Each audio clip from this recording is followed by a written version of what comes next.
Welcome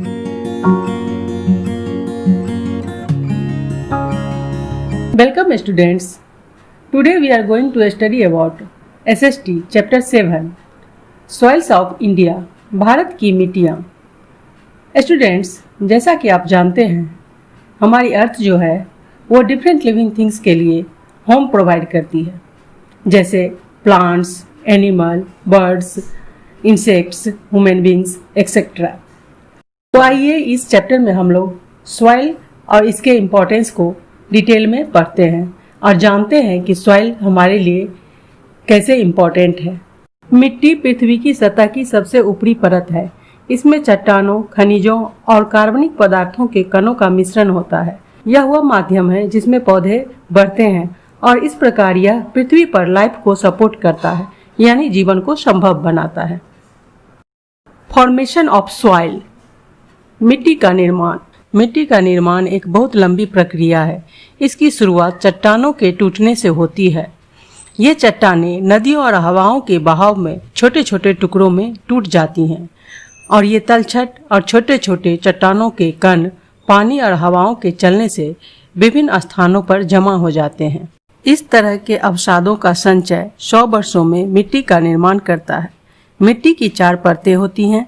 मिट्टी की सबसे ऊपरी परत चट्टानों के छोटे छोटे कणों और सड़े हुए पेड़ पौधों और जानवरों के अवशेष पदार्थों से बनी होती है, जिसे ह्यूमस कहा जाता है। लोग इस परत में फसल उगाते हैं। दूसरी परत मिट्टी जैसे महीन कणों से बनी होती है। थर्ड लेयर यानी तीसरी परत चट्टान सामग्री और मिट्टी का सम्मिश्रण यानी मिक्सचर होता है। चौथी परत में बड़ी और कठोर चट्टानें होती हैं। सॉइल्स ऑफ इंडिया भारत की मिट्टियाँ। भारत में विभिन्न प्रकार की मिट्टी पाई जाती हैं।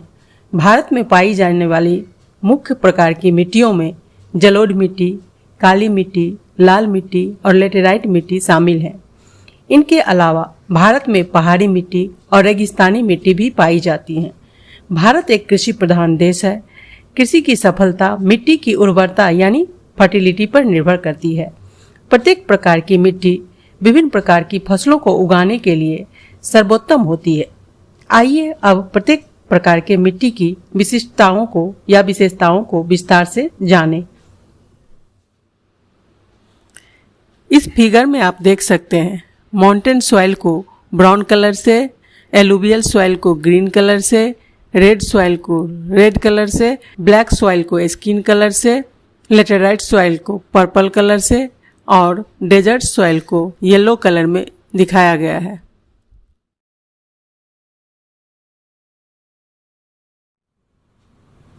एलुवियल सॉइल, जलोढ़ या कछारी मिट्टी। नई जलोढ़ मिट्टी को खादर मिट्टी कहा जाता है। पुरानी और अधिक मिट्टी वाली जलोढ़ मिट्टी को बांगर कहा जाता है। यह मिट्टी सबसे उपजाऊ है और इसमें मिट्टी, रेत और ह्यूमस शामिल होते हैं। यह कृषि के लिए अत्यधिक उपयुक्त मिट्टी है, खासकर धान, गेहूं और गन्ना जैसी फसलों के लिए। डेल्टा क्षेत्र में यह जूट की खेती के लिए एक आदर्श मिट्टी है। यह पंजाब से असम तक और मध्य प्रदेश और गुजरात में नर्मदा और ताप्ती, ओडिशा में महानदी और तमिलनाडु में कावेरी नदियों के डेल्टाओं में भी पाया जाता है। इस चित्र में आप एलुवियल सॉइल को देख सकते हैं। ब्लैक सॉइल, काली मिट्टी। काली मिट्टी को रेगुर मिट्टी भी कहा जाता है। यह गीला और चिपचिपा होता है। यह मिट्टी हजारों साल पहले डेक्कन प्लेट्यू में ज्वालामुखी विस्फोट के दौरान बड़े क्षेत्रों में फैले लावा के जमने के कारण बनी थी। यह कपास की खेती के लिए सबसे अच्छी मिट्टी है, जिसकी वजह से इसे कपासी मिट्टी भी कहा जाता है। गन्ने को काली मिट्टी में भी उगाया जाता है। यह मिट्टी ज्वार, रागी, मक्का, सब्जियों, तंबाकू और खट्टे फलों तथा तिलहन की खेती के लिए उपयुक्त मानी जाती है। यह मिट्टी भारत के डेक्कन प्लेट्यू, महाराष्ट्र, गुजरात, मध्य प्रदेश, कर्नाटक, आंध्र प्रदेश और तमिलनाडु में पाया जाता है। इस फिगर में आप ब्लैक सॉइल को देख सकते हैं। रेड सॉइल, लाल मिट्टी। लाल मिट्टी में उच्च लौह तत्व यानी आयरन की मात्रा अधिक होती है। यह भारी वर्षा के कारण लौह युक्त अवसादी चट्टानों के टूटने से यानी सेडिमेंट्री रॉक के टूटने से बनती है। यह चावल, बाजरा, तंबाकू और सब्जियों को उगाने के लिए उपयुक्त होती है। यह मिट्टी पूरे तमिलनाडु, कर्नाटक, आंध्र प्रदेश, महाराष्ट्र के कोंकण तट, पूर्वी मध्य प्रदेश, छत्तीसगढ़, उड़ीसा और झारखंड के कुछ हिस्सों को कवर करता है। इस फिगर में आप रेड सॉइल को देख सकते हैं। Laterite soil. लेटेराइट मिट्टी उन क्षेत्रों में पाई जाती है जो उच्च तापमान यानी हाई टेम्परेचर और भारी बारिश का अनुभव करते हैं। यह भारी बारिश के क्षेत्रों में लीचिंग यानी खनिजों को हटाने, क्योंकि पानी इसके माध्यम से लगातार गुजरता है, के परिणाम स्वरूप विकसित होता है। अगर सही तरीके से खाद दी जाए तो यह फसलों के लिए बहुत उपयोगी है, जैसे कि चाय, कॉफी और नारियल। यह मिट्टी फलों के उत्पादन के लिए बहुत अच्छी होती है। इस मिट्टी से बने सूखे या बेक्ड ईंटों का उपयोग भवन निर्माण सामग्री के लिए किया जाता है।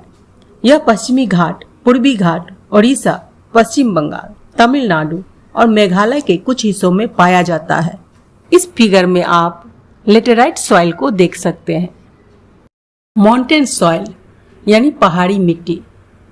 माउंटेन सॉइल मुख्य रूप से जंगलों से ढकी पहाड़ी ढलानों पर पाई जाती है। यह मिट्टी कार्बनिक विकास के परिणाम स्वरूप बनती है, जो वन विकास से प्राप्त होती है। यह चाय, कॉफी, मसाले और उष्णकटिबंधीय फल उगाने के लिए अच्छा है।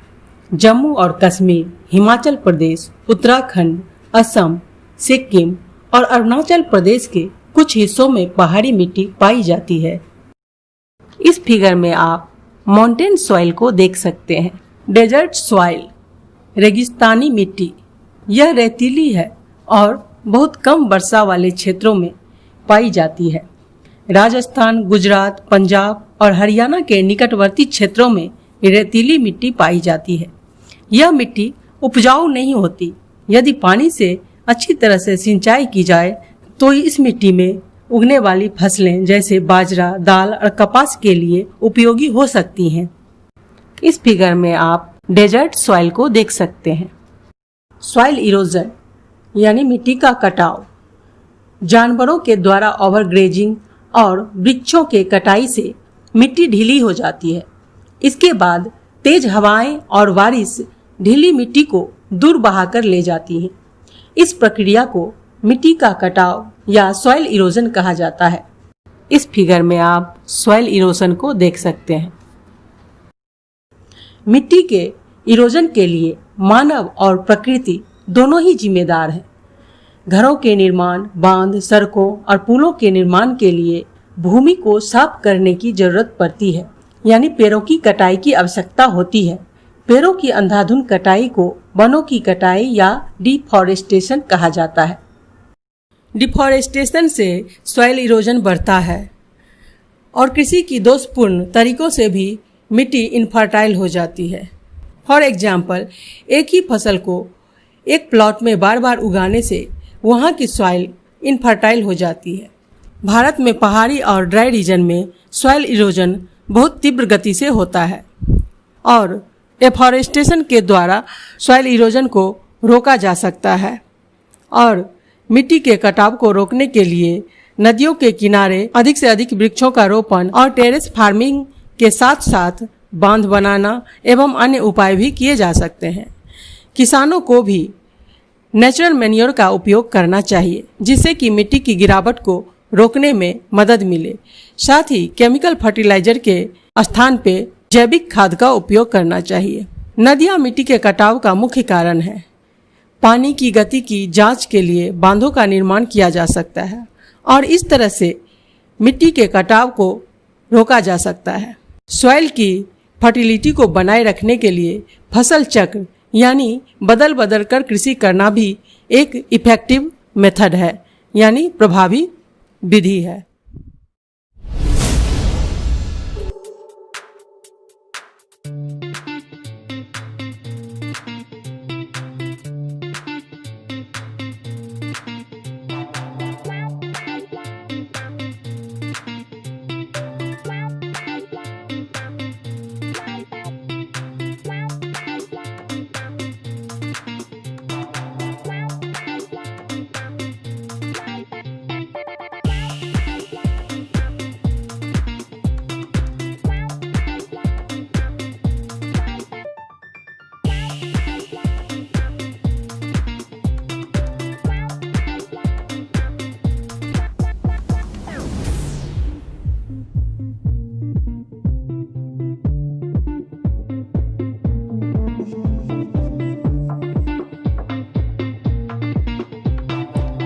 तो स्टूडेंट्स, आज हम लोगों ने भारत में पाई जाने वाली डिफरेंट टाइप्स के सॉइल के बारे में पढ़ा और साथ ही हम लोगों ने यह पढ़ा कि किस तरह से सॉइल की फर्टिलिटी जो है धीरे धीरे कम होती जा रही है और सॉइल इरोशन बढ़ता जा रहा है।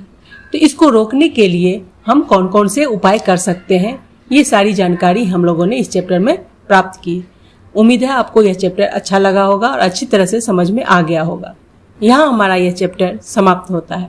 अगर आपको यह वीडियो अच्छी लगी तो इसे लाइक करना और हमारे चैनल को सब्सक्राइब करना, बेल आइकन को प्रेस करना। धन्यवाद।